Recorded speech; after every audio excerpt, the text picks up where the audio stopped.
was down a local spot, and I remember prior to this I was thinking there's one trick that I want to learn, I might stop after that. And I got that trick that day, and I just remember thinking I'm not ready to stop there. Like, when street skating really first came ahead, the end of the 70s when the boom happened, you know, all over the world, a lot of companies thought, right, we'll build skate parks, you know, we'll make a lot of revenue. When it died off with the major populace around the world because it was too difficult and it hurt, then a lot of the skate parks died, and skaters who were really true to what they believed in, which is just riding, you know, like I say, a piece of wood with wheels on, they took to the street furniture as their apparatus. So originally they were emulating the half pipes and the bowls, but using curbstones that were in a local precinct, or, you know, so it kind of had to evolve in a way due to lack of interest and the facilities dying initially, that street skateboarding became, you know, the predominant and major force in skateboarding. So someone would see a bench to sit on or some railings to go down some stairs. A skateboarder would look at that as, I could do a grind on this, or I could skate down that rail or jump down these stairs, and it's like a whole new play park for us.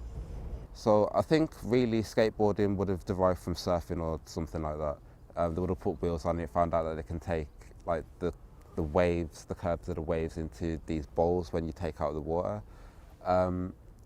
Over time they realised that these bowls weren't the best things to skate, so they made bowls made for skateboarding. So the coping on the edge, like you could actually ride onto it without hitting it and falling off. This was like a time before the ollie was like even a thing, so people didn't know how to do that. As soon as that got invented, that's when people thought, oh, we can do this, like onto curbs, off curbs, over things, downstairs, we can take it to the streets, and that's when things changed in skateboarding.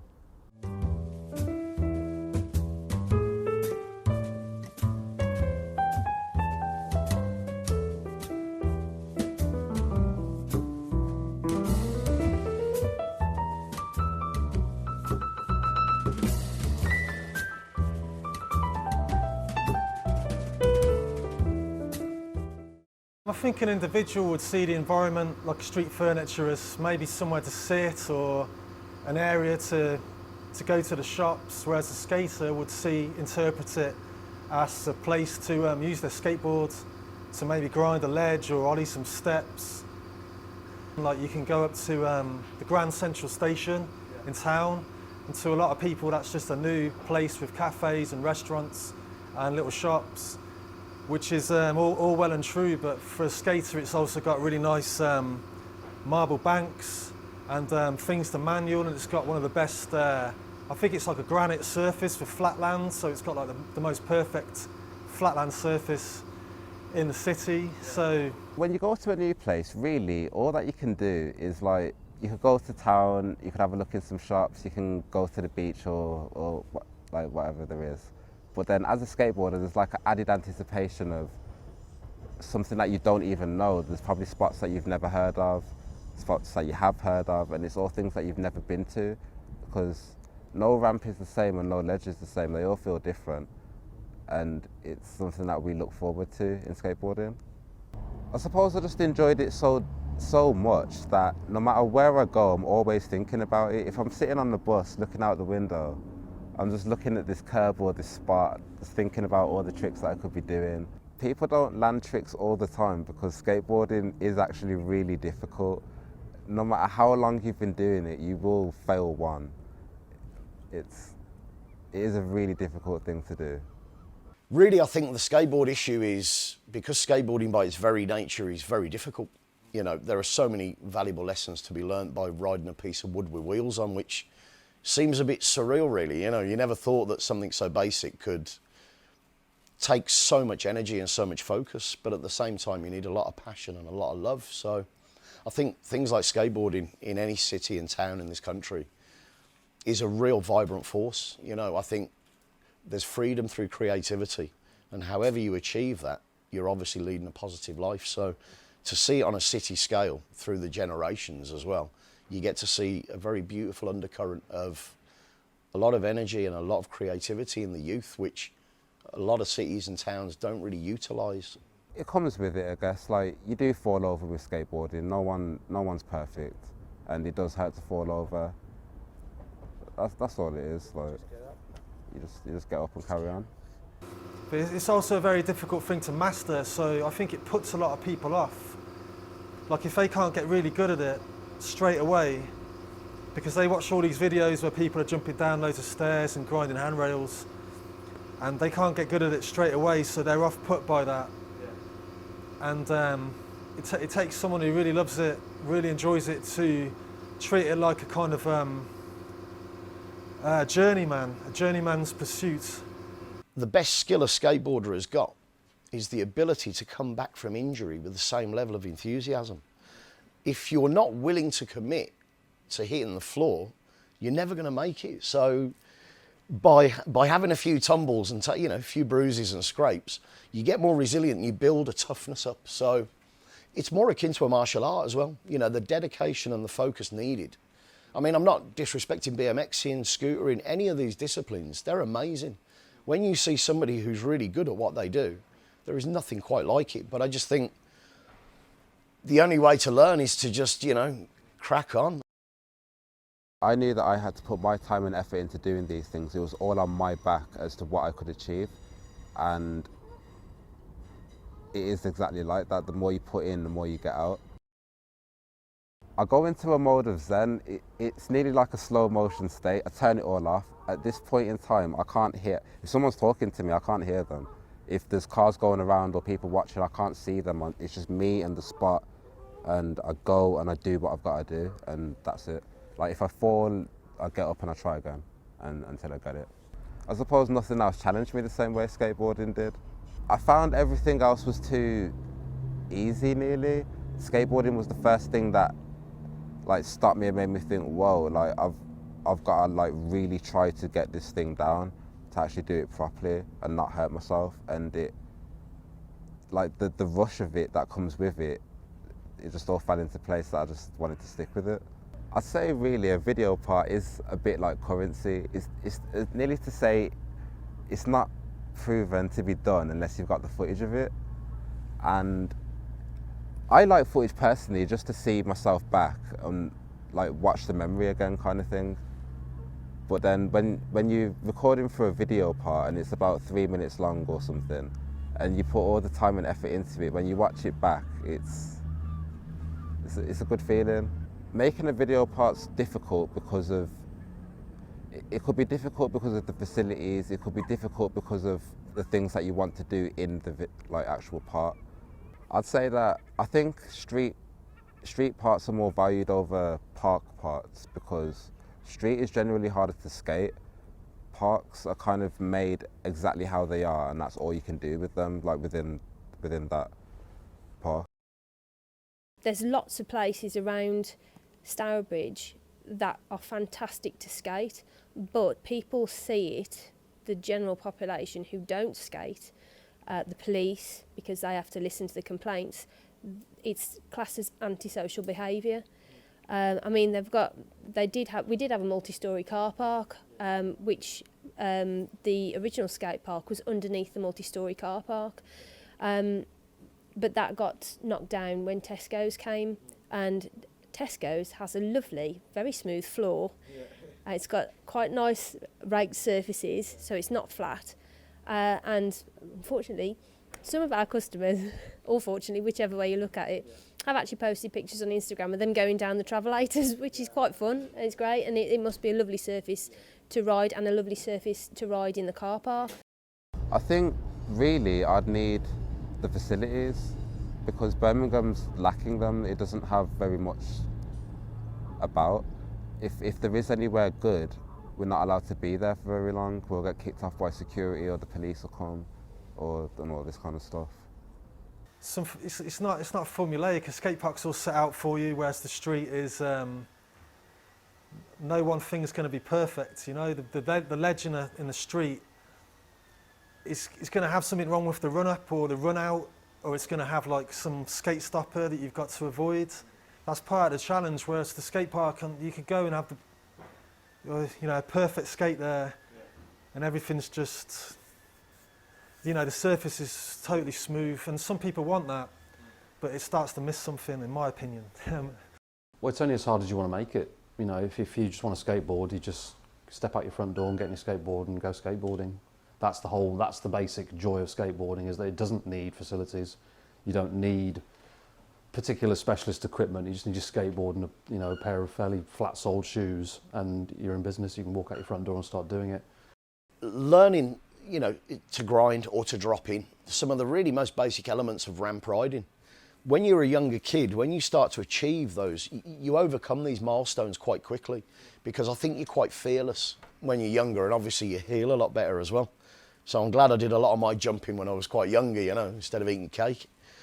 But I think for anybody who wants to get into it, don't fear it. Just maybe wear the right protection, follow the guidelines, and just learn to ride down the road first. Because first and foremost, you've got to be comfortable on the street. And I think most of the professionals I've worked with over the years, if you ask them, will tell you the greatest feeling in skateboarding is when you're younger and you go from your house to the shop. Grab it with both hands, give it a try. And I've been skateboarding 30 years, man, and it still means as much, if not more, to me today. I mean, I'm really sore and my body's pretty knackered, but I wouldn't give it up for anything. I think it's one of the best pathways to happiness that I've ever found. Skateboarding's fun. You see new kids coming through, and you can buzz off a new kid coming in and getting into skateboarding. You can see him having the same experience as you did when you were a kid, of conquering basic tricks, getting better at it, going to visit places, having a great time with his mates. Just basic stuff that appeals, that's got a cross-generational appeal. And obviously these days as well, you get the thing where you've got your friends who've got kids who are now into skateboarding, and so you can see the generational thing where it's like dad and the son out skateboarding on a Sunday morning.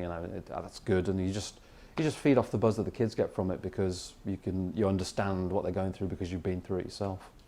I never really thought of skateboarding as a career path. Well, saying that, we actually did start a small skate shop, me and Joel, next to a vert ramp in Worcester. That's what we did before we did the third foot. So we started a little skate shop, just selling boards to friends and people that came to skate the vert ramp. Very small, pretty much a broom cupboard. Didn't really have a hunger for business, but it was sort of like, it'd be great if we could make, now we're no longer running the shop and can't buy these blanks, it'd be great if we could make our own blanks. So we just went down the avenue of looking to make and create a skateboard. I was looking to have something different from what you could buy off the shelf, basically. I like doing artwork as well, so as I was getting a little bit older, I started thinking of different things that I'd like to do, and I took an art course and started painting and drawing, because when you can't always just skate, so I wanted a different outlet for my sort of creative energy. So I took up painting, and then I got a chance to do some board graphics with a third foot skateboards.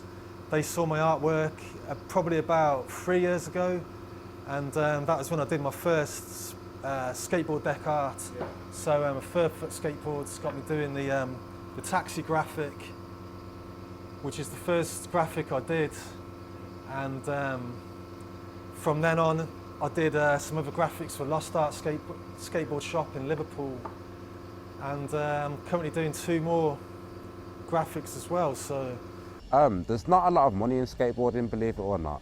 Most of the money comes from the big sponsors like Nike and Adidas that aren't actually skateboard owned, but they're now involved and they've got most of the money, kind of thing. Well, when we were growing up, no one ever thought that way, and so they just wanted to have fun, because it was that high, that difficult to do. But now I think people do grow up and they think, I want to be sponsored or something like that. That was unbelievable when we were kids, because that was almost deemed uncool. Like if someone said that, I think everyone would say, they'd think they were idiots for saying it. And now I think some people do want to go and make some sort of go at it and a career. That was alien to us in the 90s. And they'd have to have the character traits of a very determined person. And they'd almost, in my opinion, they'd almost be skating for the wrong reasons, because you skate to have fun.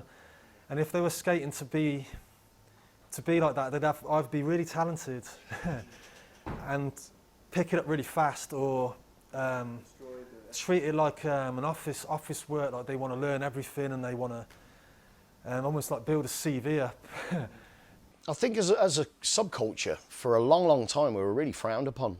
There was a real punk ethos and quite anarchic background to what we did and what we believed in. I mean, I've been skateboarding for 30 years and we've been spat at, we've been attacked. Even when you're 15 and 16, you've got people telling you, why don't you grow up? And they don't seem to realise that the reason you do these things, the reason you're breathing is to have fun. You know, if you're not having fun in this amazing universe, then something's seriously going wrong. I don't know how I feel about making money off skateboarding because there's not a lot of money in it anyway, and well, I work as well, so I don't know about that kind of thing.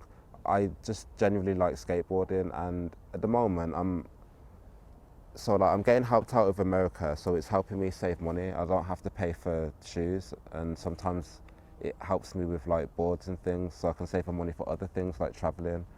But I do believe that if it does go to the Olympics, and you know, there's a side of me that really wishes it would, you know, because it's an amazing sport that, like a lot of you know, doesn't really get the credit it deserves. But sometimes maybe we don't want that credit. We know that we're amazing and we're a wicked subculture already, so it's kind of a weird paradox, you know. But if you want to do it as a kid, go for your life, you know. Just do it with passion. Don't be an arrogant sod, and you know. I think the way that everyone's individual, everyone's got their physical individuality, so straight away you're yourself, you know, you've got a certain frame, a certain way you hold your body. And to be individual, I mean, it's just the way that you move on your board, the tricks that you do. It's sort of how you want to be portrayed and how you want to look. You can create your style as well as having your own style. So, you know, you think, well, you know, you want to do it aggressively, so you portray that. Or if you want to have a real deftness of touch, you know, and really be delicate and stylish. So it's all about whether your brain's, whether you're consciously doing it or subconsciously, I think. It's how they look, besides any clothing or any board they're skating, it's to do with what they do and how they do it. What they do and how they do it defines their style. I never spoke much as a kid. Like I didn't speak much. So when I started skateboarding, it was like me learning how to speak and how to be around people and things. If you've got a passion, you will overcome anything, you know, to achieve what you want and to get the right resonance in your heart. Whether that takes a sprained ankle or a bruised hip, you know, you're going to do it. But don't be shy, man. Just get on board and, you know, hopefully if I get my little ramp set up, I'll be teaching soon enough. But these guys are doing a great job, Unit 360, all skate parks around the world, providing a great service, and we're eternally grateful. I just want to take it as far as it can go. I mean, I've seen some stuff through skateboarding already, and I want more because it's great, it's awesome. I'm aware that if you do something too much, that you'll lose the love of it. So I know that I need that other thing in my life, and I think that has to be a job so that I can do skateboarding and have fun with it still. I don't want to let anything ruin that love for me.